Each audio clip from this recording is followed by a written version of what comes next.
सिलवानी नगर के निगरी मोड़ रघुकुल भवन पर धर्म चक्रवर्ती पद्म विभूषण जगत गुरु परम पूज्य स्वामी श्री रामभद्राचार्य जी महाराज के द्वारा श्रीमद् भागवत कथा का वाचन किया जा रहा है। श्रीमद् भागवत कथा साकेतवासी आचार्य श्री डॉक्टर रामाधार उपाध्याय के प्रथम श्राव के उपलक्ष्य पर उनके शिष्य परिया पटेल, शिवरन सिंह रघुवंशी, प्रशांत सिंह रघुवंशी के द्वारा भागवत ज्ञान सप्तदिवसीय श्रीमद् भागवत कथा का आयोजन किया जा रहा है। कथा का वर्णन करते हुए जगत गुरु भावुक हो गए। जगत गुरु रामभद्राचार्य ने कहा कि आचार्य डॉक्टर रामाधार उपाध्याय ने शास्त्रीय जीवन जिया है। जगत गुरु ने कहा कि सबसे पहले भागवत को समझो, श्रीमद् भागवत कथा है क्या। श्री रामभद्राचार्य जी ने बताया कि भागवत ये संस्कृत का शब्द है। श्रीमद् भागवत भगवान का ही रूप है। वेद व्यास जी ने श्रीमद् भागवत में उनकी चर्चा की है जो भगवान से जुड़ गया है, जिन्होंने भगवान के गुणों का गायन किया है। उस ग्रंथ का नाम भागवत है। जगत गुरु ने दूसरे दिन की कथा का वाचन करते हुए भगवान से प्रेम का वर्णन कर श्रोताओं को भक्तिरस से सराबोर कर दिया।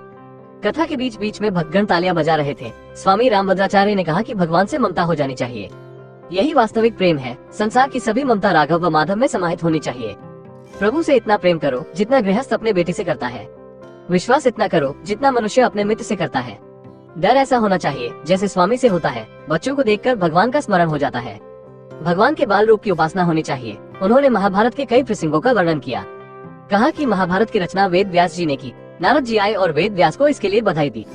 नारद जी ने देखा कि वेद व्यास का मुखमंडल उदास है। वेद व्यास ने कहा कि मैं भी नहीं समझ पा रहा हूँ भगवान की मैं उदास क्यों हूँ। तब नारद ने कहा कि मैं समझ गया, तुमने जितने अधिकार से संसार व परिवार का वर्णन किया उतने उत्साह से भगवान का वर्णन नहीं किया। इसके बाद वेद व्यास ने श्रीमद् भागवत का वर्णन किया। वेदाचार्य पंडित राम कृपालु उपाध्याय बीकलपुर एवं शिवरन सिंह ने सभी धर्म प्रेमी बंधुओं से कथा श्रवण करने का आग्रह किया है। मंच संचालन आचार्य ब्रजेश कुमार दीक्षित जबलपुर ने किया।